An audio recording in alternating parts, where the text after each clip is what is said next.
Hi there. If we haven't met yet, I'm Belinda. Welcome to my studio. I'd like to show you what you can do on your Collagraph plates with one color of ink and a little bit of strategic wiping. Let's take a look.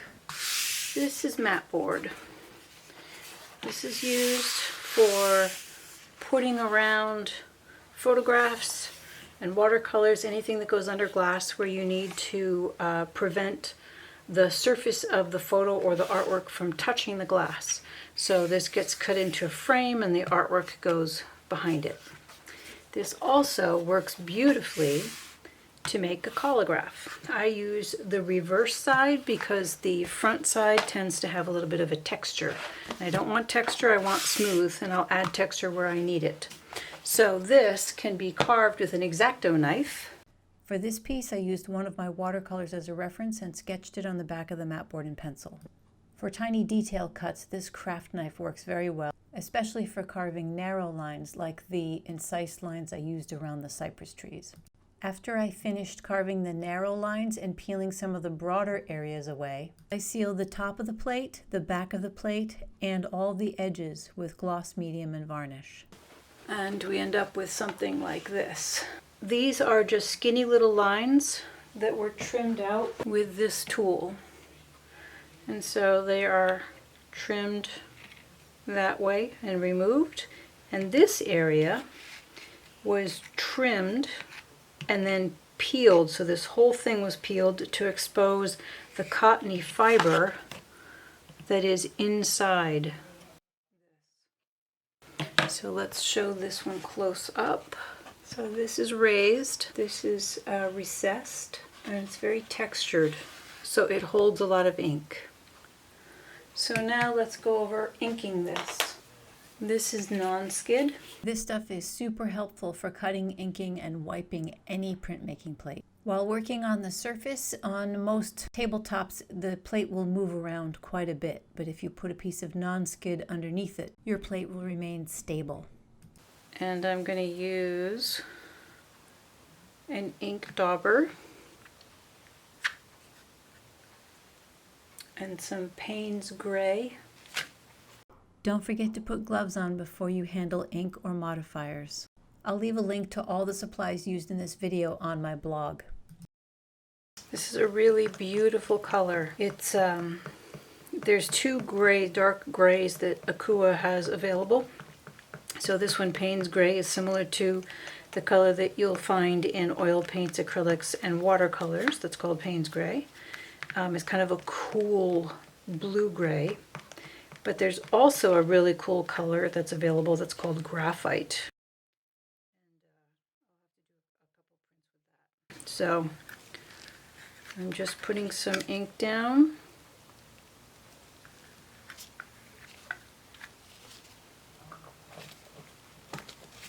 You don't need too much because we're really just embedding the ink into these lines. So that's what we're going to do now. So with the dauber, I'm going to get some ink. I'm going to start down here. And you can see that I'm moving the dauber in different directions so that it gets pushed into those crevice lines, those incised lines. That's where I want the ink to go.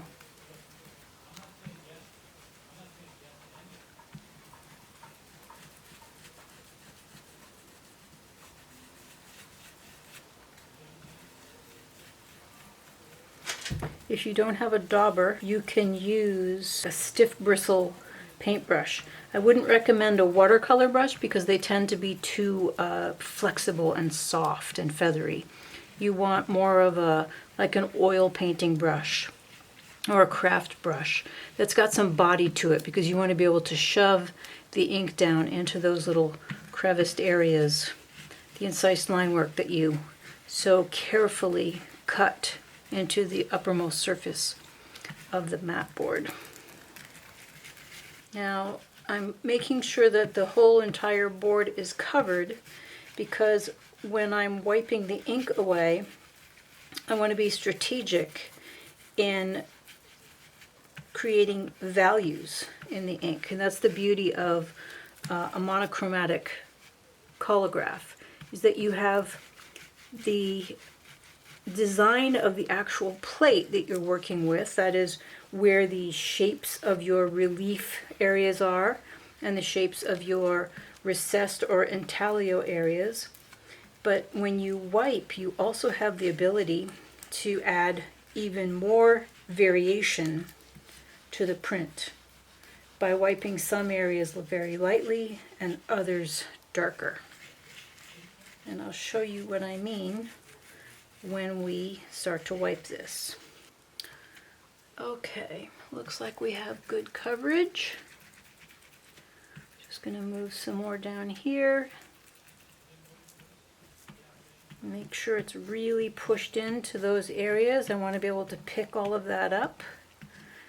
Now keep in mind that if you did this to a piece of mat board that was not sealed, the ink would begin to dry, because Akua ink dries via absorption. So if you want to be able to work the ink for a while, you must seal your plate. This plate, this mat board plate, was sealed with Liquitex Gloss Medium and Varnish. It's a water-based acrylic sealer with a very slick surface, which is important because I want the ink to release from the plate and adhere to the paper.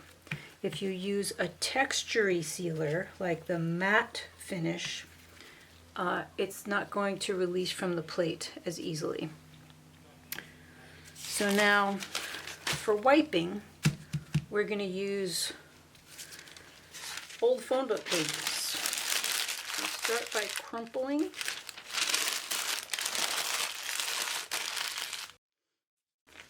Now if this was a smaller plate, what I would do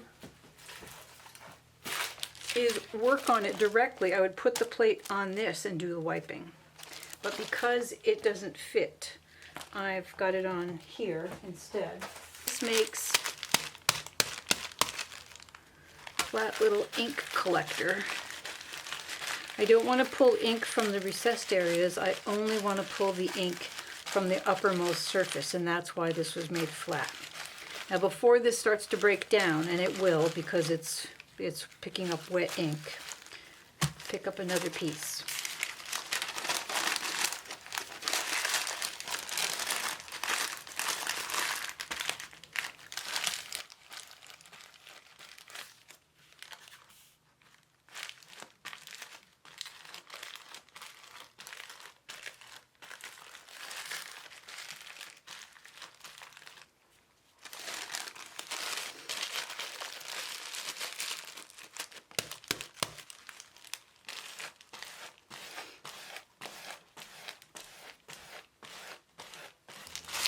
Now I'm going to switch to tarlatan.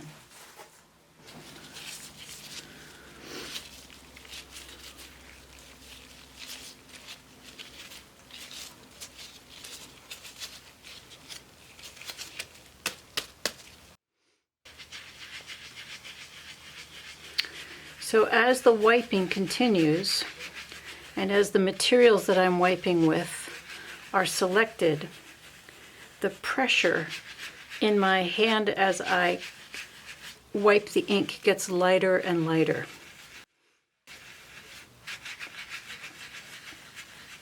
And because you can see exactly how much you're removing as you wipe the plate, you can make adjustments.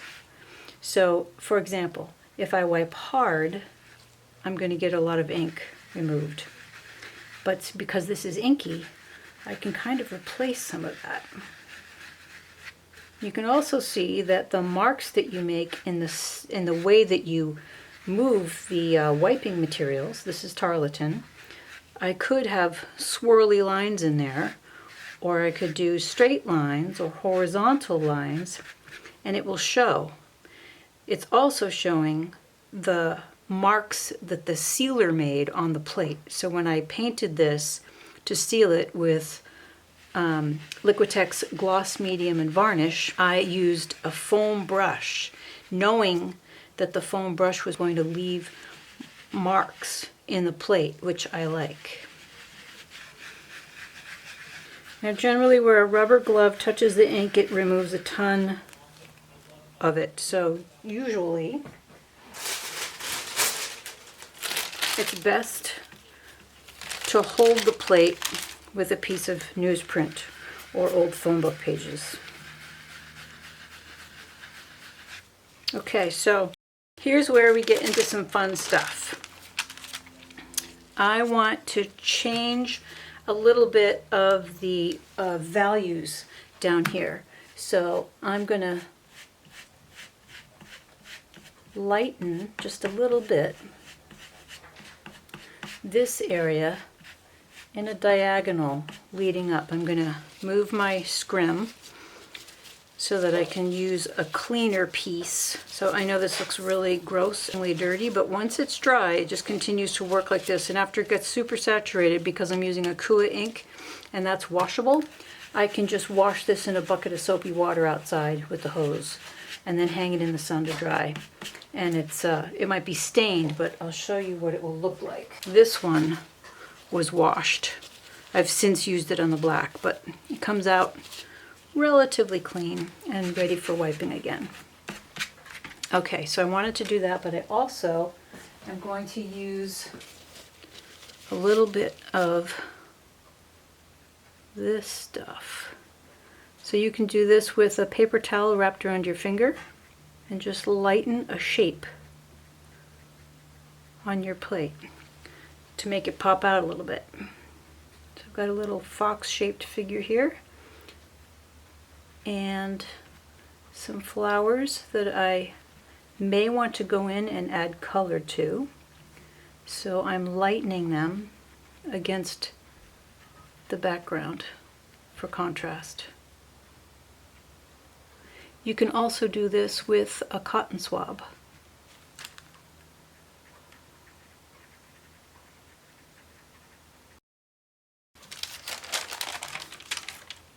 Now I want to play with lightening these areas behind the trees, and since they are representing clouds,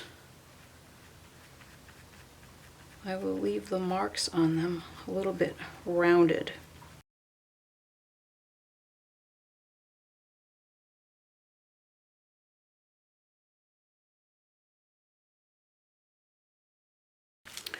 Now because this area is light, I'm going to leave these areas dark for contrast, but since this is dark on dark, I'm going to lighten this part of the trees so that the darker sky acts as a foil against the lighter tree shapes.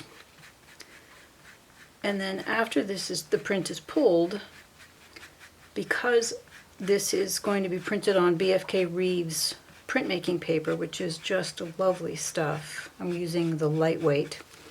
I can add watercolor if I want to, or colored pencil, or pastel, or craypa, or anything I want to colorize this, or leave it black and white as a monochrome print. That is completely up to the artist. But I do want these shapes to stand out against the darker part of the sky because they're fun. There's some glue stuck to the edge of the plate here because it was used for something else before it became a Collagraph, which is okay. So it's a little bit of a flaw. There's also some marks on the side that don't come out, but that's okay. We're not going to be too fussy. Okay, so overall, what we've got now is mid-range tones, some lighter tones, and our darkest darks, along with the incise lines or the darkest darks. So I'm just checking it out to see that my sky area is free of fingerprints. So I can pull some of the ink. Now if you get a light area that needs a little bit more ink, add some.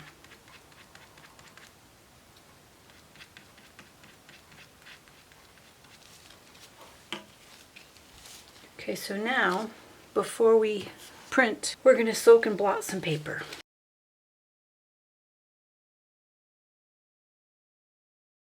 Here is my plate, and I'm going to set it down on the press in some pre-marked washi tape. so I know that that's where it goes. I'll wipe that off.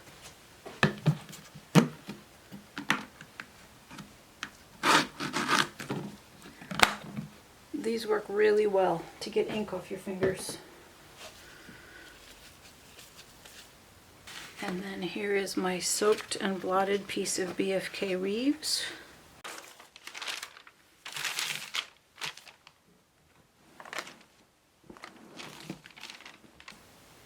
Okay, so it's gone through the press. And one of the things that I might have done, but I didn't do, was to support the plate with another piece of mat board underneath it, so that the press wouldn't have to work so hard.